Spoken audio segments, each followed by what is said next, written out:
خوش آمدید ناظرین ایک بار پھر پروگرام صبح ہدایت میں، اور جو اگلا سیگمنٹ ہے ہمارا وہ ہے چھوٹا عمل عظیم ثواب۔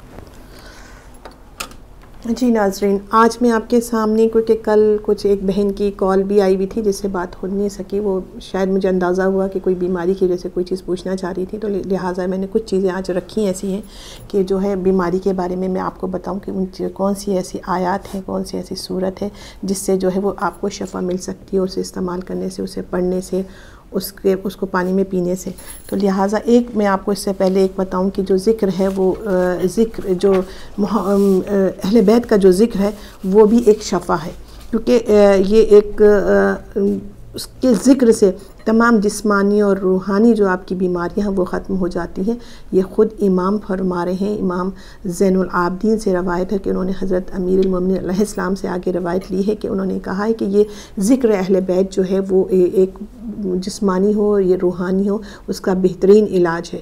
تو لہٰذا ہمیں اس ذکر کو بھی اپنے جب بیمار ہوں اور نہ بھی ہوں تو اس ذکر کو اپنے روزانہ اس میں شامل رکھنا ہے۔ وہ ذکر آپ کسی انداز میں بھی لے سکتے ہیں، ان کے بارے میں پڑھنا، ان کا ذکر کرنا، کربلا کے مصائب کو یاد کرنا، پھر ان کے اقوالوں کو دیکھنا، مطلب ایک ذکر ہے ان کے بارے میں زندگی کے۔ جب آپ اس کو اپنی زندگی میں شامل رکھیں گی تو یقیناً یہ بھی ایک شفا کا ذریعہ ہے۔ تو اسی طرح ایک جگہ میرے مولا فرماتے ہیں کہ جو امام جعفر صادق علیہ السلام فرماتے ہیں کہ سورۃ طارق کو کسی بھی چیز پر آپ پڑھیں، سورۃ طارق ہے وہ کسی بھی چیز پر پڑھ کے اور اسے دوا سمجھ کے پی لیجئے تو وہ بھی شفا دے گی۔ سورۃ طارق ہے اور کسی بھی چیز پہ، پانی پہ، دودھ پہ، کسی بھی چیز پہ جو بھی آپ سمجھتی ہیں کہ آپ کھا سکتی ہیں، اسے آسانی سے، مریض اسے آسانی سے کھا سکتا ہے، تو اس پہ اسے پڑھ لیجئے اور اسے دوا سمجھ کے اگر آپ پی لیں گی تو وہ بھی شفا کا کام دے گا۔ اسی طرح ایک اور میں آپ کو بات بتاؤں کہ جو ایسا مرض جو آپ سوچیں کہ آپ نے سب علاج کرا لیے وہ لا علاج ہے، تو آپ بالکل اپنا دل چھوٹا نہیں کیجئے کہ قرآن مجید ایک مکمل جو ہے وہ آپ کی زندگی کے لیے مکمل ایک علاج بھی ہے، اور آپ کی زندگی کو سنوار، مطلب اس میں کوئی جامع وہ کتاب ہے جو ہر طرح سے آپ اس سے مدد لے سکتے ہیں۔ اور اپنے دل کو چھوٹا نہیں کیجئے اور کبھی نا امیدی نہ کیجئے، کیونکہ آپ اس کا سہارا جب لیں گی، دوا تو یقیناً آپ کر چکی ہیں جو، اور اس کے باوجود آپ یہ چاہتی ہیں کہ اب میرا کوئی علاج نہیں لگ رہا، تو آپ یقیناً دل چھوٹا نہ کیجئے۔ اور قرآن شریف کی، اور بلکہ ہمارے مولا نے بھی اس بارے میں بہت کچھ بتایا ہے، تو آپ اسے ذہن میں رکھتے ہوئے آپ جو ہے وہ یہ چیزیں ضرور استعمال کیجئے، تو یقیناً پروردگار آپ کو شفا دے گا۔ کیونکہ ایک شخص جو تھا وہ سخت بیمار تھا، وہ اور علاج اس نے کرایا مگر اس سے اسے شفا نہیں ہوئی، تو وہ بہت مایوس ہوا، اور ایک دن وہ امام جعفر صادق علیہ السلام کی جو ہے خدمت میں آیا اور دوا طلب کی۔ تو امام نے فرمایا کہ تم اپنی بیوی سے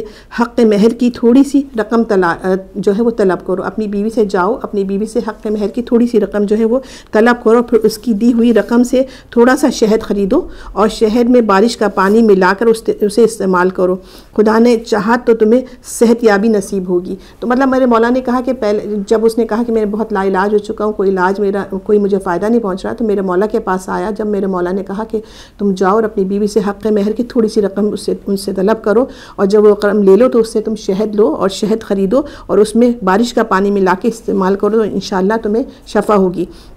اس نے امام کے اس مشورے پہ عمل کیا اور وہ مکمل طور پہ صحت یاب ہو گیا، اور سخت حیران ہوا، اور دوبارہ مولا کے خدمت میں حاضر ہوا، اور اس نے سوال کیا کہ مولا، اللہ نے قرآن مجید میں کیا فرمایا، اور مولا سے سوال کیا کہ ایسی کیا بات ہے کہ اس چیز سے جو میں نے رقم لی تھی اور پھر شہد خریدا اور بارش کے پانی میں ملا کے پیا کہ مجھے اس سے بہت صحت یابی ہوئی، میں مکمل صحت یاب ہو گیا۔ تو مولا نے فرمایا کہ تم نے پروردگار کا وہ فرمان قرآن مجید میں نہیں دیکھا ہے، یا تم نے وہ نہیں سنا ہے کہ جہاں میرا پروردگار ارشاد فرماتا ہے کہ عورتوں کا ان کا حق مہر خوش دلی سے ادا کرو، اگر وہ اس میں تمہیں اپنی خوشی سے دے دیں، اگر وہ تمہیں خوشی سے دے دیں تو اسے خوشگوار سمجھ کے کھاؤ۔ اور اس کا انہوں نے سورۃ نساء کی آیت نمبر 9 کا ذکر کیا کہ اس آیت میں پروردگار نے یہ فرمایا ہے، اور اللہ نے شہد کے متعلق جو فرمایا ہے کہ اس میں لوگوں کے لیے شفا ہے، اور سورۃ نحل میں 69 آیت نمبر 69 پہ اس میں پروردگار نے فرمایا ہے کہ شہد جو ایک شفا ہے، جو انسان کے لیے ایک شفا رکھی ہے۔ اور اسی طرح انہوں نے بارش کے فارے میں کہا ہم نے آسمان سے بابرکت، یہ بھی قرآن شریف میں جو ہے وہ پروردگار نے فرمایا ہے کہ ہم نے آسمان سے بابرکت پانی جو ہے وہ نازل کیا ہے۔ تو جب امام نے فرمائے جب تم اپنی خوشگوار مال سے اور سے شفا خریدی اور اب اس بابرکت پانی سے جو ہے تم نے اسے جو استعمال کیا تو یقیناً تمہیں شفا ہوئی. کہنے کا مقصد یہ کہ میرے مولا کا کہ آپ نے اپنی بیوی سے خوشی سے اس کی رقم لی اور جو پروردگار نے شہد کے بارے میں بتایا تھا اسے خریدا اور پانی کے بارے میں بھی بتایا کہ پانی کتنا بابرکت ہے جو برستا ہے, تو اس میں تم نے ملا کے جب شفا جو ملا کے اسے استعمال کیا تو یقیناً تمہیں شفا ہوئی. تو یہ بتانے کا میرا مولا کا مقصد یہ تھا کہ جب وہ مایوس ہو گیا تھا اور مولا کے پاس آیا تو مولا نے انہیں یہ ساری چیزیں بتائیں اور جس سے وہ صحتیاب ہو گیا. تو میرے کہنے کا مقصد ہے کہ کبھی بھی جب لا علاج بھی ڈاکٹرز بہت سے مرض کو کہہ دیتے ہیں تو آپ اپنا دل بالکل چھوٹا نہ کیجیے. اگر پروردگار آپ کی زندگی ہے تو یقیناً آپ کی شفا جو ہے وہ بالکل لازم ہوگی. اور جس طرح سے یہ جیسے میں نے یہ بات بتائی آپ یہ طریقہ بھی استعمال کر سکتے ہیں شفا کے لیے. اور اس طرح میں نے صورت جو آپ کا ہوا تاریخ اس کے بارے میں صورت تاریخ کے بارے میں بتایا کہ کسی بھی چیز پر آپ دوا کے طور پہ مطلب اس ذہن میں یہ رکھیں کہ دوا ہے, اسے پڑھ کے اسے اگر پھونکیں گے اور اس پہ تو وہ بھی جو ہے آپ کو وہ بھی شفا دے گی اور دوا کے طور پہ سمجھ کے اسے استعمال کریں. اسی طرح سے اب ایک اور اس کی سورہ بنی اسرائیل ہے, آیت نمبر 82. بنی اسرائیل کی آیت نمبر 82 ہے. اگر اسے آپ 7 بار بنی اسرائیل کی آیت نمبر 82 ہے, اگر اسے 7 بار آپ پڑھیں گے اور پڑھنے کے بعد یہ کافی ہے کاشف المرض آپ کہیں گے, یہ کافی ہے کاشف المرض, اس کو 7 دفعہ اس کو بھی کہیں گے تو یقیناً وہ آپ اس جو آپ کی جگہ ہے بیماری کے اس پر ہاتھ رکھ کے 7 مرتبہ اس کو پڑھیے تو یقیناً اس سے بھی آپ کو شفا ملے گی. اور یہ ساری بات بتانے کا پہلے کوئی بھی چیز عمل کریں, آپ پریشان ہوں بیمار ہوں, اگر بیمار اتنا ہے کہ وہ نہیں کر سکتا اس کے بدلے میں اس کے وارث ہیں, اس کے گھر والے ہیں, ماں باپ ہیں, بہن بھائی جو بھی جو اس کے خونی رشتے ہیں تو وہ بھی اس کے لیے یہ عمل کر سکتے ہیں. اور سب سے پہلے میں آپ کو یہ بات بتاؤں کہ کوئی ایسی چیز کرنے سے پہلے آپ جو ہے ضرور جو ہے نا 2 رکعت نماز شکرانہ ضرور پڑھا کیجئے, کیونکہ میرے رب کو یہ بات بہت پسند ہے کہ وہ جس حال میں بھی ہو پر بندہ وہ اپنے رب کا شکر ادا کرے. تو یہ بھی ایک جو بیماری ایک طرح کا امتحان لیا جاتا ہے, تو اس سے آپ بالکل دل چھوٹا نہ کیجئے. اور پروردگار سے نا امیدی کفر ہوتی ہے, اور یہ کتاب تو مکمل جو ہے ہمارے لیے ہدایت کے راستہ ہے, فائدے کی فائدہ ہے, اس میں کوئی ایسی چیز نہیں ہے جیسے کہ ہم مسلمان ہیں اور اس پہ بلیو رکھتے ہیں. تو لہٰذا جو آپ 2 رکعت نماز شکرانہ پروردگار کی ادا کرنے کے بعد 2 رکعت نماز حاجت بھی پڑھیے کہ پروردگار میں تیرا ہر حال میں شکر بھیجتے ہوں. اس کے بعد حاجت کی نماز پڑھیے, نماز پڑھنے کے بعد اور اول و آخر جو ہے وہ درود کو کبھی نہ بھولا کیجئے. پھر یہ آپ جو کچھ بھی میں بتا رہی ہوں یہ آپ شروع کیجئے تو انشاءاللہ تعالیٰ اس سے بھی آپ کو شفا ملے گی. اس کے ساتھ امام رضا علیہ السلام فرماتے ہیں کہ کسی مریض کو شفا یابی کی نیت سے اگر 131 ٹائمز جو ہے یہ السلاموں کی تسبیح بیمار کے سر کے اوپر رکھ کے پڑھی جائے تو اس سے بھی انشاءاللہ تعالی شفا نصیب ہوگی.